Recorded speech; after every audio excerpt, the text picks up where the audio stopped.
ಕ್ಷೇತ್ರದಲ್ಲಿ ಅನೇಕ ಜನ ಬಂದು ತಾವೆಲ್ಲ ಭಾಗವಹಿಸಿದ್ವಿ. ಆದರೆ ಬಾಗಲಕೋಟೆ ನಾನು ಒಂದೇ ಒಂದು ದಿವಸ 2 ದಿವಸ ಹೋಗಿದ್ದೆ ಸರ್ ನಾನು ಬಾಗಲಕೋಟೆಗೆ. ಏನೋ ಸುಮ್ಮನೆ ನೋಡೋಣ ಹೇಗಿದೆ ಅಂತೇಳಿ. ಈ ಲಾವಣ್ಯ ಮತ್ತೆ ಇನ್ನೊಬ್ರು ಅವರ ಸ್ನೇಹಿತರು ಅಲ್ಲಿ ಜೊತೆಯಲ್ಲಿದ್ದರು. ಅಲ್ಲಿ ಆ್ಯಕ್ಚುಲ್ ಆಗಿ ಬಾಗಲಕೋಟೆ ಟೌನಲ್ಲಿ ಬೂತ್ ಏಜೆಂಟ್ಗಳೇ ಇರಲಿಲ್ಲ. ಆದರೆ ಸತೀಶ್ ಜಾರಕಿಹೊಳಿ ಅವರು 1.5 ತಿಂಗಳು ಹಿಂದೆನೇ ಹೋಗಿ ಬೆಳಗಾವಿ ಅವ್ರನ್ನೆಲ್ಲ ಕಳಿಸಿ ಅಲ್ಲಿ ಮನೆಗೆ ಅದು ಭಾಳ ಕಷ್ಟವಾಗಿರ್ತಕ್ಕಂಥ ಕ್ಷೇತ್ರ. ಆ್ಯಕ್ಚುಲಾಗಿ ದಾವಣಗೆರೆ ಈಸಿ ಇದೆ, ಬಾಗಲಕೋಟೆ ಕಷ್ಟ ಅನ್ನೋಂಥ ಒಂದು ವಾತಾವರಣ ಇತ್ತು. ಆದರೆ ಇವತ್ತು ನೀವು ಚುನಾವಣೆ ರಿಸಲ್ಟ್ ನೋಡಿದರೆ 22,000 ಮತಗಳು ಗೆದ್ದಿದ್ದಾರೆ. ಅದು ಏನಕ್ಕೆ ಗೆದ್ರು ಅಂತ ಹೇಳಿದ್ರೆ ಅವರು ಸಿಸ್ಟಮ್ಯಾಟಿಕ್ ಆಗಿ ಮನೆಗೆ ಹೋಗಿ, ಇವಾಗ ಅನೇಕ ಜನ ನಾರಾಯಣ ಮನೆಗೆ ಹೋಗಿ ನೀವು ವೋಟರ್ನ ಕೇಳಬೇಕು, ಐಡೆಂಟಿಫೈ ಮಾಡಬೇಕು ಅಂತೇಳಿ. ನಮ್ಮ BLA 2ಗಳು ಕರೆಕ್ಟಾಗಿ ಕೆಲಸ ಮಾಡಿಬಿಟ್ರೆ ಇವತ್ತು ವೋಟರ್ಸು ಕಾಂಗ್ರೆಸ್ಗೆ ವೋಟ್ ಹಾಕೋದಕ್ಕೆ ರೆಡಿಯಾಗಿದ್ದಾರೆ. ನನ್ನ ಚುನಾವಣೆಯಲ್ಲೂ ರೆಡಿಯಾಗಿದ್ರು. ಮೊನ್ನೆ ಎಲ್ಲ ಚುನಾವಣೆ. ಆದರೆ ನಮ್ಮ ಹತ್ರ ಕಾರ್ಯಕರ್ತರು ಇಲ್ದಿದ್ದಕ್ಕೆ ನಾವು ವೋಟ್ ಹಾಕ್ಸ್ಕೊಳೋದ್ರಲ್ಲಿ ವಿಫಲ ಆಗ್ಬಿಟ್ಟು ಮತ್ತೆ ಅದು ಆಗಬಾರ್ದು. ಇವತ್ತು GBA ಚುನಾವಣೆಯಲ್ಲೂ ಅಷ್ಟೇ.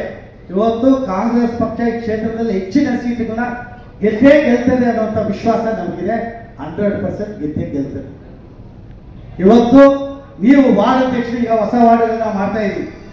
ನೀವು ವಾರ್ಡ್ ಅಧ್ಯಕ್ಷರು, ನೀವು ಜವಾಬ್ದಾರಿಯನ್ನು ತಗೊಂಡು ಇವತ್ತು ದಿವಸ ಕೆಲಸವನ್ನು ಮಾಡಬೇಕು. ಟಿಕೆಟ್ ಯಾರಿಗಾದ್ರೂ ಕೊಡಲಿ, KPCC ಅವರು ಟಿಕೆಟ್ ಕೊಡೋದು. ಯಾರು ಕೆಲವರು ಹೇಳಿದ್ದಾರೆ ನಾನು ಕ್ಯಾಂಡಿಡೇಟ್ ಆಗಿಬಿಟ್ಟಿದ್ದೀನಿ, ನಾನು ಹೇಳ್ಬಿಟ್ಟಿದ್ರೆ ಆಫೀಸ್ ಓಪನ್ ಮಾಡಿಬಿಟ್ಟಿದ್ದೀನಿ ಅಂತ ಹೇಳಿ ಅವ್ರು ಮಾಡ್ಕೊಳ್ಳಿ, ನಮ್ದೇನು ತಕರಾರಿಲ್ಲ. ಆದರೆ KPCC ಅವರು ಡಿಸೈಡ್ ಮಾಡ್ತಾರೆ ಯಾರು ಟಿಕೆಟ್ ಕೊಡಬೇಕು, ಯಾರಿಗೆ ಕೊಡಿ. ಇವತ್ತು ನೀವು BLAಗಳು ಮತ್ತು ವಾರ್ಡ್ ಅಧ್ಯಕ್ಷರು, ಬ್ಲಾಕ್ ಅಧ್ಯಕ್ಷರು, ನೀವು ಯಾರ ಮಾತನ್ನು ಕೇಳದೆ ಕೆಲಸ, ಕಾಂಗ್ರೆಸ್ ಪಕ್ಷದ ಕೆಲಸವನ್ನು ನೀವು ಮಾಡಬೇಕು. ಮನೆಗೆ ಹೋಗಿ ನೀವು ಐಡೆಂಟಿಫೈ ಮಾಡಿದ್ರೆ 100% ನಾನು ಇವತ್ತು ಹೇಳ್ತೀನಿ, 17 ಸೀಟು ಕಣ್ಣು ಮುಚ್ಚಿಕೊಂಡು ಈ ಕ್ಷೇತ್ರದಲ್ಲಿ ಕಾಂಗ್ರೆಸ್ ಬಂದೇ ಬರ್ತದೆ.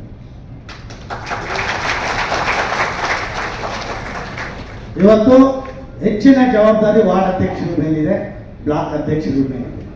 ಹಾಗಾಗಿ ನಾನೇನು ಹೆಚ್ಚು ಮಾತನಾಡೋದಕ್ಕೆ ಹೋಗೋದಿಲ್ಲ. ಕೆಲವು ವಿಚಾರಗಳ ಮಾತ್ರ ನಾನು ಹೇಳಿದ್ದೇನೆ. ಸರ್, ನಮ್ಮದು ಇನ್ನೂ HAL ಬ್ಲಾಕ್ ಇನ್ನೂ ಅಧ್ಯಕ್ಷರು ಆಗಲೇ ಇಲ್ಲ. ಕಷ್ಟ ಆಗ್ತದೆ ಕೆಲಸ ಮಾಡೋದಕ್ಕೆ. 3 ಅಧ್ಯಕ್ಷರು ಈ ಮೀಟಿಂಗೂ ಅಷ್ಟೇ ನನಗೆ ಸಂಬಂಧನೇ ಇಲ್ಲ. ಬರೀ ಬ್ಲಾಕ್ ಅಧ್ಯಕ್ಷರು ಮಾಡಿರ್ತಕ್ಕಂಥದ್ದು ಎಲ್ಲ. ನಾನು ಬರೀ ನೀವು ಹೇಳಿರೋ ಮಾತನ್ನು ಅವ್ರಿಗೆ ತಿಳಿಸ್ದೆ. ಈ ಥರ ಬರ್ತಾರೆ 11 ಗಂಟೆಗೆ, ನೀವು ಏರ್ಪಾಟನ್ನು ಮಾಡಿ ಅಂತೇಳಿ. ಪಾಪ ಅವರೇ 3 ಬ್ಲಾಕ್ ಅಧ್ಯಕ್ಷರು, ವಾರ್ಡ್ ಅಧ್ಯಕ್ಷರು, ಭಾಸ್ಕವರೆಲ್ಲ ಸೇರಿಕೊಂಡು ಇದನ್ನು ಮಾಡಿರ್ತಕ್ಕಂಥದ್ದು. ಅವರಿಗೆ ವಿಶೇಷವಾಗಿರ್ತಕ್ಕಂಥ ಧನ್ಯವಾದಗಳು ಹೇಳಿ, ಎಲ್ಲ ಮುಖಂಡರು ಬಂದು ಈ ಕಾರ್ಯಕ್ರಮಕ್ಕೆ ಬಂದಿದ್ದೀರಾ. ನಾವೆಲ್ಲರೂ ತಯಾರಾಗಿರಿ. ನಾವು ಯಾವಾಗಲೂ ತಯಾರಾಗಿದ್ದೀವಿ. ನಾವು ಸೋತಾಗಿದ್ದ ಮನೆಯಲ್ಲಿ ಕೂತಿಲ್ಲ, ಅನೇಕ ಕಾರ್ಯಕ್ರಮ ಮಾಡಿದ್ದೀವಿ. ಇಲ್ಲಿರ್ತಕ್ಕಂಥ ಉಸ್ತುವಾರಿಗಳು ಯಾರ್ಯಾರಿದ್ದಾರೆ ಅವ್ರಿಗೆಲ್ರಿಗೂ ಗೊತ್ತಿದೆ. MP ಎಲೆಕ್ಷನಲ್ಲಿ ನಾವು ಯಾವ ರೀತಿ ಕೆಲಸ ಮಾಡಿ ಇಡೀ ಬೆಂಗಳೂರಿನ ಎಲ್ಲ ಜಾಗದಲ್ಲೂ MP ಚುನಾವಣೆಯಲ್ಲಿ ಕಾಂಗ್ರೆಸ್ ಓಟು ಕಮ್ಮಿ ಆದರೆ ಬರೀ KRಪುರ ಕ್ಷೇತ್ರದಲ್ಲಿ ಕಾಂಗ್ರೆಸ್ ಓಟು ಜಾಸ್ತಿ ಆಗಿದೆ ಅನ್ನೋಂಥ ಮಾತನ್ನು ಈ ವೇದಿಕೆ ಬಗ್ಗೆ ತಿಳಿಸ್ತಾ, ಆ ಕ್ರೆಡಿಟ್ ಎಲ್ಲ ನಮ್ಮ ಮುಖಂಡರಿಗೆ ಹೋಗಬೇಕು ಅಂತ ಹೇಳಿ ನನ್ನ ಮಾತನ್ನು ಮುಗಿಸ್ತಾ ಇದ್ದೇನೆ. ಜೈ ಹಿಂದ್. ಉದ್ದೇಶ.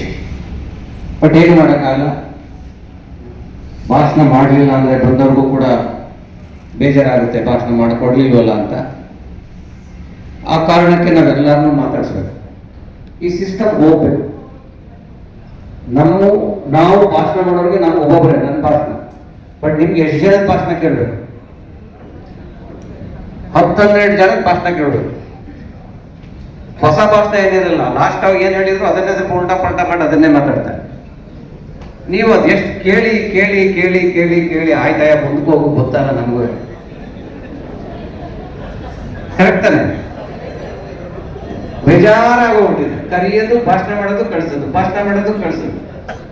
ಅದ್ರಲ್ಲಿ ಏನಪ್ಪ ಉಪಯೋಗ ಆಯ್ತು ಅಂತ ಏನೂ ಇಲ್ಲ. ಯಾರಾದ್ರೂ ನಿಮ್ಮನ್ನು ಕೇಳಿದ್ರೆ ಏನು ಇವತ್ತೆಲ್ಲ ಕಾರ್ಯಕ್ರಮ ಐತಲ್ಲ ಅಂದ್ರೆ ಇಲ್ಲ ಒಂದು ಇಟ್ಟ ಜನ ನನ್ನ ಮಕ್ಕಳು ಭಾಷಣ ಮಾಡಿ ತಲೆ ತಿಂದ್ರು ಕೇಳ್ಬಿಟ್ಟು ಬಂದಿದ್ದೀವಿ ಇಷ್ಟೇ. ಅವರು ಮಾಡಿದ್ದಾರೆ. ಸೊ ಅವರಿಗೆ ನಾವು ವಂದನೆಗಳನ್ನು ಸಲ್ಲಿಸುತ್ತಾ, ಈಗ ನಿಮ್ಮ ನೆಚ್ಚಿನ ನಾಯಕರು, ಈ ಒಂದು ವೇದಿಕೆಯ ಅಧ್ಯಕ್ಷತೆಯನ್ನು ವಹಿಸಿಕೊಂಡಿರ್ತಕ್ಕಂಥ GC ಚಂದ್ರಶೇಖರ್ ಅವರು ಕಾರ್ಯಾಧ್ಯಕ್ಷರು, KPCC ಮತ್ತು ಪ್ರಸ್ತುತ ರಾಜ್ಯಸಭಾ ಸದಸ್ಯರು. ಎಲ್ಲರಿಗೂ ನಮಸ್ಕಾರ.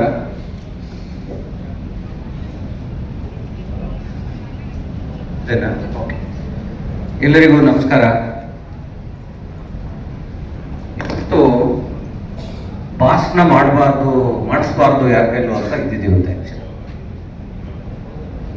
ಭಾಷಣ ಮಾಡುವಂತ ಸಭೆ ಆಗ್ಬಾರ್ದು ಇದು.